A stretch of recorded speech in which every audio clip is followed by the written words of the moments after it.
They are mighty warriors from ancient Japan. Their fates brought them to face great challenges and perils. Their lives are filled with drama, tragedy, and triumphs. Their world mixes real history with fantastical events. They are ronins, they are ninjas, they are monsters, knights and priests. These samurai spirits have gone through so many changes and development throughout the years of the franchise's history. These are their stories. These are the Bushido Tales.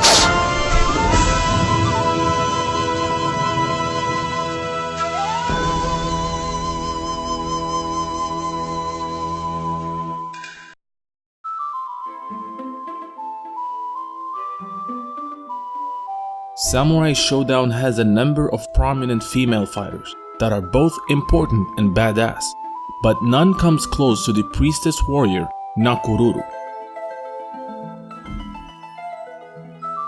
Nakoruru was introduced in the first Samurai Shodown game and has been playable in almost every single chapter of the series, with the exception being the PlayStation 1 exclusive Samurai Shodown Warrior's Rage, where she played an important role in the game's story. She is also the only character to have her own game, with the obscure RPG game known as Nakoruru ADV. If that is not enough, Nakoruru was the star of her own anime. Although originally pitched as a 13-episode series, it was cut down to a 2 chapters OVA, but only the first part was released. Since her first appearance, Nakoruru quickly found an immense fanbase, whether it's her fighting style, kawaii appearance, or the fact that she has a pet falcon Mamahaha that she uses in battle. Nakoruru would always make it in the character popularity lists. She would even transcend the Samurai Shodown series and guest star in the popular The King of Fighters games, first in the King of Fighters 95 for the Game Boy, and then officially joining the KOF storyline with the King of Fighters 14. Nakoruru's moves rely on her speed and the help of her pets, mainly Mamahaha for most of the series, and in some instances, her pet wolf Shikuru. These include the Ainu Mutsube, Leila Mutsube, Kamui Rise, her signature Mamahaha flight, and her super move, the Elelyu Kamui Rise. Nakoruru comes from the Kamui Kotan village, a place surrounded by mountains and dense forests. The Kamui Kotan residents are known for their respect for nature and the animals, and will only take from nature what they need to survive the seasons. Each generation of the residents of Kamui Kotan will have a chosen warrior protector, someone said to be chosen by the gods themselves. Nakoruru's father was such a noble warrior. Along with her younger sister Rimururu, Nakoruru admired her father but had no intention of one day following in his footsteps.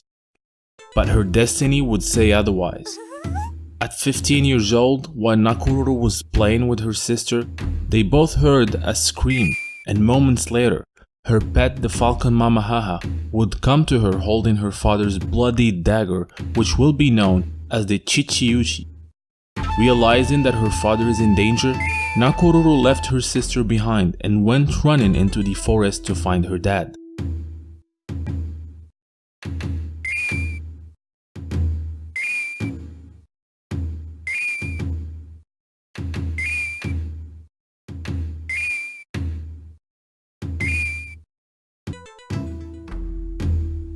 While she did not find her father, she found a raging bear who attacked her. Faced with the dilemma of whether to fight back and hurt the bear, or let nature take its course with her dying in the process, the pacifist Nakoruru decided to surrender her life rather than hurt the animal. But in this instant, Nakoruru's personality, and some even say her soul, split into two. On one side, it was the gentle, peace-loving Nakoruru, and on the other side, the provocative, somewhat violent Rera. Rera took over Nakoruru's body and slayed the bear in a heartbeat.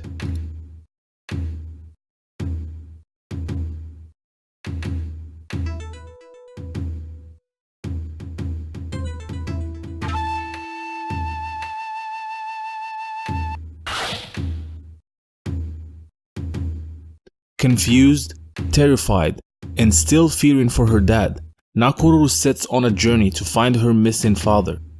Her journey takes her to Hinoa, where the shogun leader turned rebel, Gao, is waging war on the government. The thousands of deaths and violence that occurred in the Hinoa War shocked Nakoruru, and she decided to put an end to it.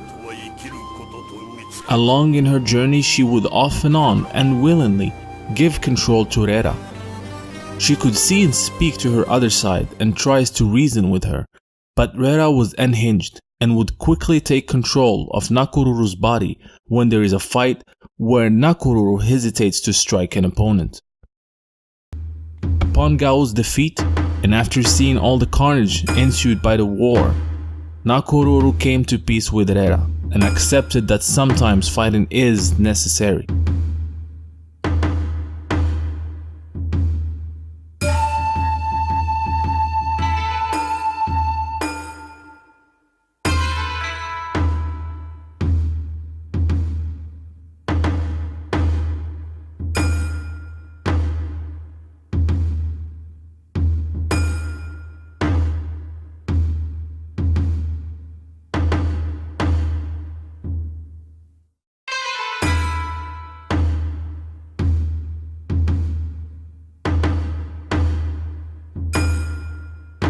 Right after this realization, the goddess of Kamui Kotan, Kamui, appeared to Nakoruru, who was in some sort of trance after being exhausted by all that happened to her.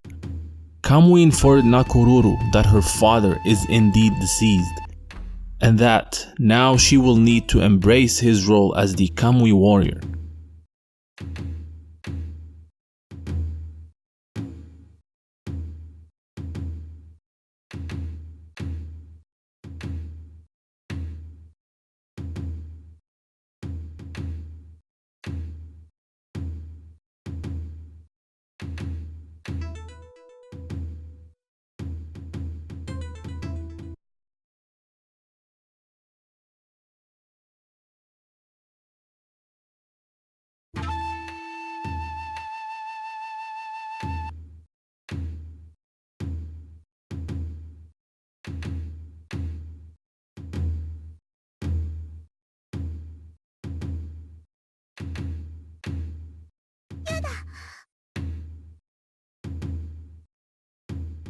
Nakoruru asked what if she refused, to which Kamui replied that someone else will take the responsibility, and hinted that such task would go to her younger sister Rimururu.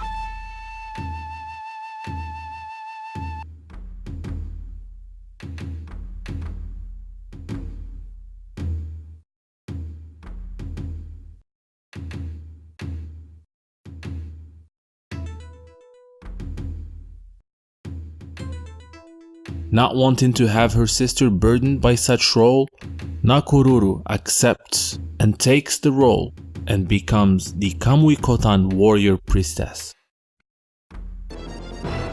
Nakoruru's first major test comes a couple of years later when Amakusa's resurrection tipped the balance of nature.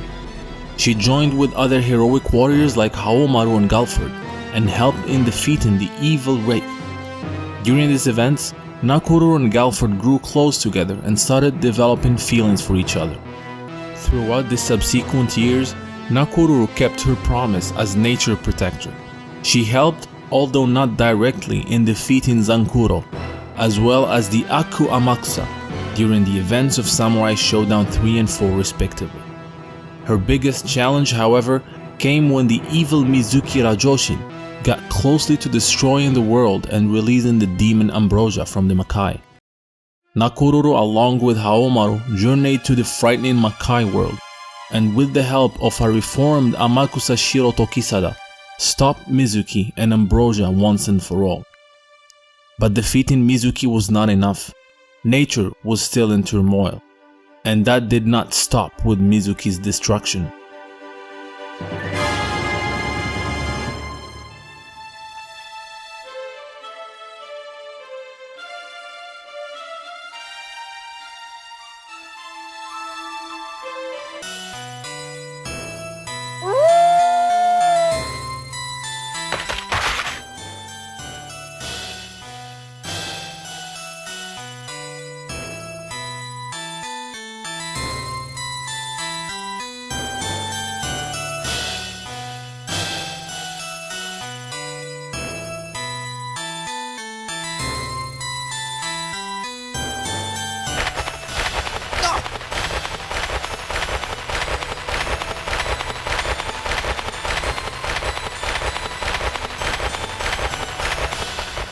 Looking at the world in peril, Nakoruru knew that only her soul and spirit would be able to calm nature's wrath. She knew she had to sacrifice herself so that her free spirit could heal the damage.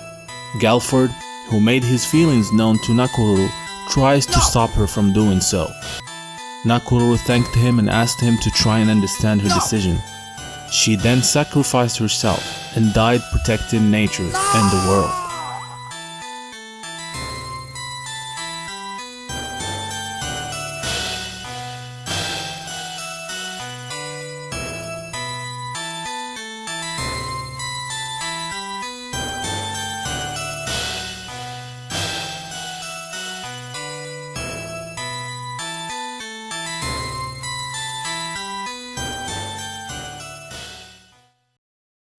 Years later, a new threat emerges. Yuga the Destroyer reveals his presence and his plan is unraveled.